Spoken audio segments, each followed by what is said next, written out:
Welcome to the Daily Decant, your 5-minute briefing on the world of wine. Each episode delivers practical insights to help you choose, order, and talk about wine with more confidence in everyday social settings. Let's get into today's decant.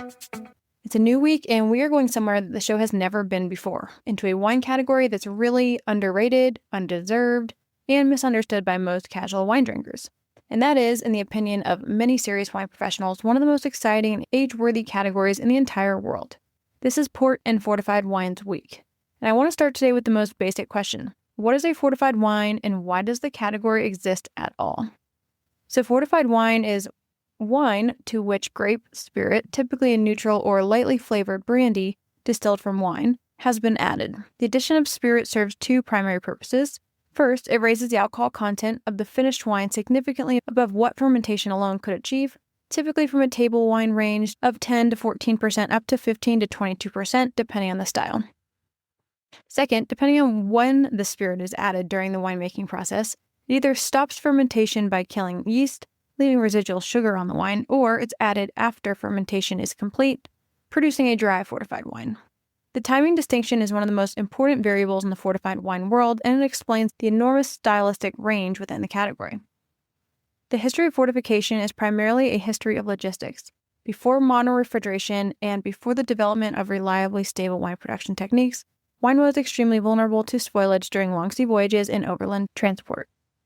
The specific and immediate threat was re-fermentation, the wine continuing to ferment in the barrel or bottle, producing off flavors, cloudiness, and sometimes catastrophic pressure buildup.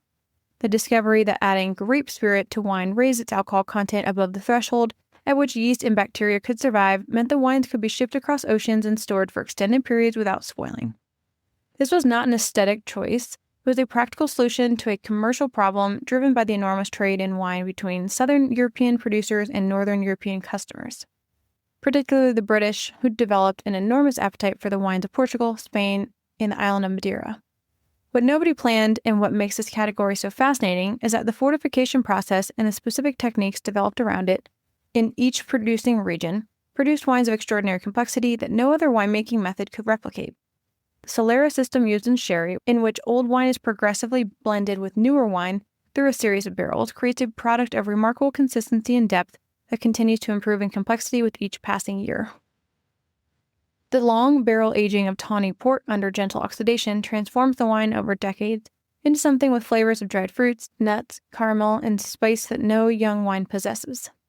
The unique oxidative aging process of Madeira, which we will cover on Thursday, creates a wine that's essentially indestructible, capable of aging for a century or more without deterioration.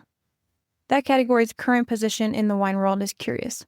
Widely misunderstood by casual drinkers, deeply beloved by serious wine professionals and sommeliers, and significantly underpriced relative to the complexity and craftsmanship involved.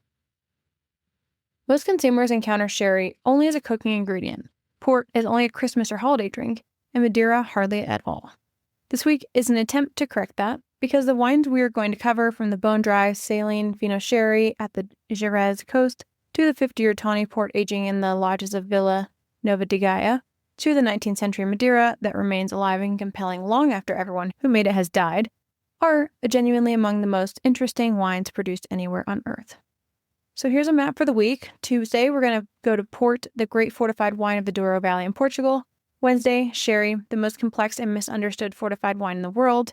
Thursday, Madeira, the virtually indestructible island wine that crossed the Atlantic as ship ballast and came out better for the journey.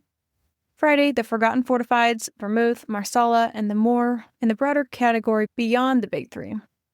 Saturday, we're going to talk how to buy, serve, and store fortified wine. And Sunday, we'll wrap the whole week up. So here's the commitment for the week. Every single wine we cover belongs in your regular rotation, not as a special occasion, but as something worth opening on any evening you want something really interesting. Tomorrow, again, we're going to talk port. You won't want to miss it. That's today's Daily Decant. If you found this helpful, be sure to subscribe and share with your friends so you can continue building your wine knowledge in just a few minutes a day. We'll see you tomorrow for the next Decant.